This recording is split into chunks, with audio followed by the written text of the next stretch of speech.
अस्सलाम वालेकुम तमाम स्टूडेंट। 4.2 का सिलसिला आगे बढ़ाते हैं और क्वेश्चन नंबर 3 जैसे कि यहाँ पे हमारे पास है an-3 इक्वल्स टू 2n-5। इससे जो गुज़श्ता पहले क्वेश्चन करवाए गए वही तकरीबन इसके अंदर बात है, और लेकिन यहाँ पे find the n term of the sequence. अब यहाँ पे यानी कि उसी तरह से बात है कि हमारे पास an-3 और इक्वल्स टू 2n-5 दिया हुआ है और हमें एन टर्म मालूम करनी है। अब आप खुद सोचें कि एन टर्म किस तरीके से आ सकती है, और यहाँ पे हमारे पास एन टर्म लाने के लिए सबसे पहले हमें इसकी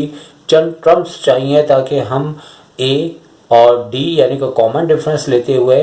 एन को एन रखते हुए जब टी एन या ए एन का फॉर्मूला यूज़ करेंगे तो हमारे पास वो एन टर्म काउंट होगी। तो देखते हैं किस तरह से ये सिलसिला चलेगा। लेकिन चूँकि यहाँ पे इससे गुज़श्ता जो पार्ट था उसमें बताया गया था कि अगर an-3 है तो यकीनी तौर पे हमें फर्स्ट टर्म निकालने के लिए बजाय ये कि 1 2 3 ले n को 4 लेना होगा, और 4 में से 3 लेस किया तो n की जगह भी 4 रखेंगे तो हमारे पास इस तरीके से जो है आपके पास फर्स्ट टर्म आएगी जो कि 3 है। और इसके बाद आपको एन टर्म निकालने के लिए या दूसरे अल्फाज में मालूम करने के लिए आपको सेकंड टर्म चाहिए, तो आप अब एन को 4 के बाद 5 लेंगे, और जैसे 5 लिया तो 5 में से 3 लेस किया तो हमारे पास ये प्रोसेस आगे बढ़ रहा है। आप देखें इसको, और फिर उसके बाद सेकंड टर्म आपके पास 5 आ गई। अब यहाँ पे थोड़ी सी कटिंग है, आप इसको भी मतलब नज़रअंदाज कर दीजिएगा चूँकि इसको रफ करने का मेरे पास टाइम या मेरे पास सिस्टम नहीं था कि मैं इसको रिमूवर से मिटाता, लेकिन चूँकि काफ़ी मेहनत करने के बाद ये क्वेश्चन सॉल्व किए जाते हैं आपके लिए। तो डी का मतलब है कि सेकंड टर्म में से आपने फर्स्ट टर्म लेस किया तो आपके पास D2 आ चुका है, और इसी तरह से ए एन टर्म आप मालूम करनी है। एन टर्म तो एन रहेगा, ए चूँकि फर्स्ट टर्म है हमारे पास वो आ चुकी है और जो कि 3 थी और 3 हमने रख दिया, और एन को एन ही रखना है, और डिफरेंस हमारे पास सेकंड टर्म जो हमने निकाली जो कि एन को 5 रखने के बाद, तो इस तरीके से हमारे पास कॉमन डिफरेंस 2 आया था। और जैसे ही हमने यहाँ पे वैल्यू पुट करने के बाद 2 को n से फिर 1 से मल्टीप्लाई किया और फिर 3 में से 2 को लेस किया तो हमारे पास 1 + 2n आई, तो ये n टर्म कहलाएगी और इसे जनरल टर्म भी कहा जा सकता है। रिक्वायरमेंट जो थी वो हमने पूरी कर दी है कि हमारे पास n टर्म आ चुकी है an = 1 + 2n। और उसके बाद क्वेश्चन नंबर चूँकि 4 आ चुका, यहाँ पे पार्ट्स नहीं थे, और 4 क्वेश्चन में कहते हैं find 20 term of the sequence, और आगे दे रहा है 1, 2 - x और 3 - 2x। तो याद रहे कि इस टाइप की MCQs भी मतलब पुरानी बुक में भी क्वेश्चन था जिससे MCQs भी इस तरह से आपको दी गई है, और बाज़-औक़ात तो ये 5 मार्क्स का क्वेश्चन आ जाता है और बाज़-औक़ात ये आपकी 1 नंबर की MCQs भी आ जाती है।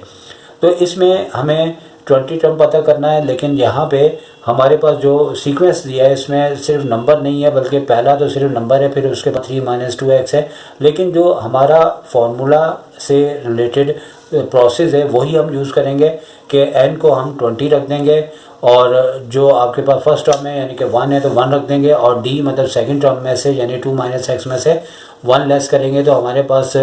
जो है 2 में से 1 लेस होने के बाद, और माइनस जो है याद रखें कि दोनों की साइंस को चेंज करेगा, और लेकिन हमने जो है जैसे हमारे पास 2 - x तो पहले आ जाएगा, 1 बाद में आएगा, ठीक है ना। तो -1 हुआ तो 2 में से 1 लेस हुआ तो इस तरीके से 1 - x है, और n को 20 कहा, और चूँकि 20 टर्म मालूम करनी थी अब फार्मूला अप्लाई किया। लेकिन याद रहे कि जब फार्मूला अप्लाई करेंगे तो a हमारे पास फर्स्ट टर्म थी, n 20 टर्म थी, लेकिन d को जो है हमें इस तरह से ब्रैकेट में रखना है वरना हमारा मैथमेटिकली तौर पे ये गलत समझा जाएगा, और इधर भी हमें ब्रैकेट में रखना है। तो अब जैसे ही ब्रैकेट में रखा तो ये 20 में से 1 लेस हुआ तो 19 हो गया, 19 दोनों से मल्टीप्लाई हुआ तो 19 - 19x है, तो 19 और 1 20 हो चुका है। इस तरीके से हमारी 20 टर्म आ चुकी है, और रिजल्ट करके हमने प्यारा से अच्छा सा करके लिख दिया। अब इसके बाद क्वेश्चन नंबर 5 है, और 5 में भी हमारे पास 21st टर्म फाइंड करने को कहा है, और आगे उन्होंने जो है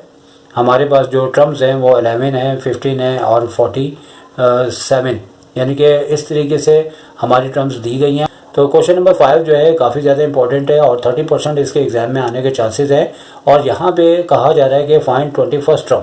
of the AP if it's the six term is 11। तो यहाँ ज़रा तरीका डिफरेंट है और यह क्वेश्चन आने के चांसेस भी हैं कि एक तो 6 टर्म आपको 11 दी है और दूसरी 50 टर्म आपको 47 दी है। तो यहाँ पे 6 टर्म का 11 देना, 15 टर्म का 47 देना, तो कंटिन्यू या कॉन्जिक्यूटिव तरतीब अगर टर्म दी जाए तो फिर तो डी निकल आता है। और इस सूरत में डी नहीं निकलेगा, बल्कि जैसे हमारे पास फार्मूला होता है तो 21st टर्म मालूम करने के लिए हमें लाजमी तौर पे ए यानी कि फर्स्ट टर्म और डी कॉमन डिफरेंस चाहिए। तो इसके लिए हमें करना ये होगा कि हमारे पास जैसे कि ए एन का जो फार्मूला है टर्म का, वो फॉर्मेट यूज़ करते हुए अगर हम ए 6 टर्म अप्लाई करें और जो कि हमारे पास 11 दिया है तो ए ही रहेगा और एन की जगह 6 - 1 आ जाएगा और डी है तो ए + 5d बन जाएगा। या दूसरे अल्फाज में इसकी एक आसान टेक्निक ये भी है कि अगर आपको 6 टर्म देते हैं तो याद रखें कि आप a + 5d करेंगे, और अगर आपको 15 टर्म देते हैं तो t 15 है तो a + आप 14d करेंगे। याद रखें कि जो भी टर्म होती है d उससे 1 नंबर कम होता है, क्योंकि फार्मूले में n - 1 होता है जिससे वो 1 नंबर कम होता है। लेकिन अगर आप फार्मूला यूज़ करके भी इस तरह से a की इक्वेशन बना लें, इसी तरह आपने यहाँ पे 15 टर्म रखते हुए आपने वही आपके पास 14d आया, फिर आपने a चूँकि हमारे पास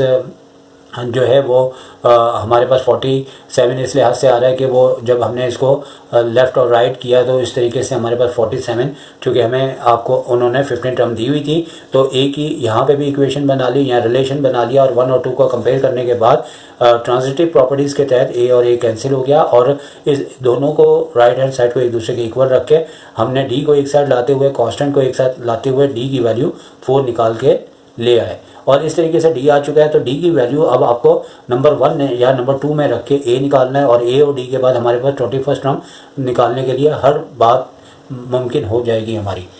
डी की हमने दोनों में से इक्वेशन 1 या 2 में से किसी में भी रखी और जैसे हमने रखी यहाँ पे तो हमारे पास ए जो है -9 आ चुका है और फिर 21st टर्म मालूम कर ली फार्मूले से बड़ी आसानी के साथ। ए को ए की जगह और एन जो कि 21 है और डी आपके पास कॉमन डिफरेंस था जो कि 4 था और 21 में से 1 लेस किया तो 20 आया। 20 को अब 4 से मल्टीप्लाई करेंगे तो 80 आएगा, लेकिन 9 लेस भी करना है तो 71 है। इस तरीके से ये क्वेश्चन काफ़ी ज़्यादा इंपॉर्टेंट है, याद रखिएगा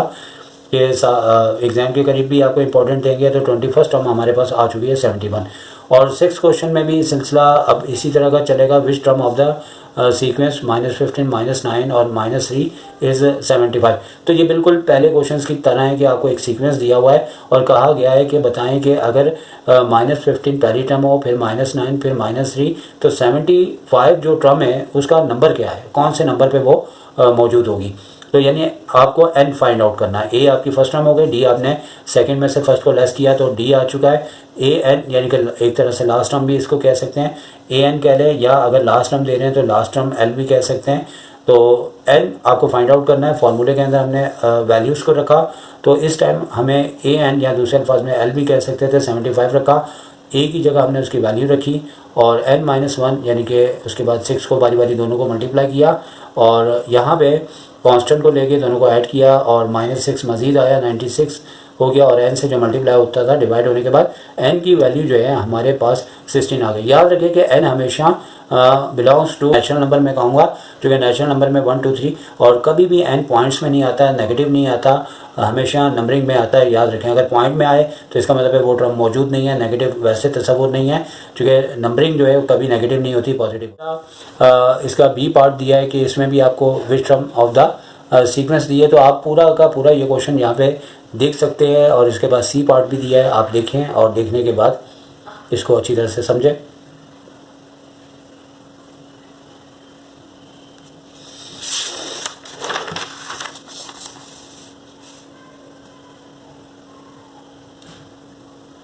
इसके बाद क्वेश्चन नंबर 7 है जो कि थोड़ा सा चेंज है और कह सकते हैं कि नया क्वेश्चन है, थोड़े से आने के चांसेस भी है। इसमें find the n term of the sequence पूछा जा रहा है। अब यहाँ पे देखें डिनोमिनेटर में 7 7 है और ऊपर 6 11 16 है, यानी 5 5 नंबर इंक्रीज़ हो रहे हैं। लेकिन यहाँ पे ये AP तो है लेकिन ऊपर स्क्वायर दिया है तो याद रखें कि स्क्वायर को नज़रअंदाज करके आपने टोटली AN का फार्मूला यूज़ करना है, एंड में उसका स्क्वायर कर देना है। तो यहाँ पे हमने जो है वो n term of the sequences की मालूम करनी है और let the consider the sequence है, यानी कि इसमें यह भी तरीका कार है जैसे ऊपर के नंबर है 6 11 16 तो हम अगर इसके ऊपर फार्मूला अप्लाई करें और इसकी वैल्यूज़ को फाइंड आउट करें तो A6 से D आपके पास सेकंड टर्म में से फर्स्ट टर्म आपने लेस की तो 5 आ गया। फार्मूला अप्लाई करने के बाद आपके पास AN आ चुका है और यहाँ पे 1 + 5n आया। अब चूँकि नीचे का 7 सब में सेम था और एलसीएम भी लिया जाए तो नीचे 7 आ जाता है, हमने 7 को नीचे अप्लाई कर दिया। और सिर्फ ये आप जो स्क्वायर देख रहे हैं इससे आपको याद रखना है कि ये जो स्क्वायर है वो सिर्फ और सिर्फ इसलिए है कि यहाँ पे इन तमाम टर्म्स का स्क्वायर था, तो ऐड में हमारे पास यहाँ पे AN = 1 + 5n आया और यहाँ पे हमने स्क्वायर लगा दिया। इस तरीके से हमारा आंसर आ चुका। तो याद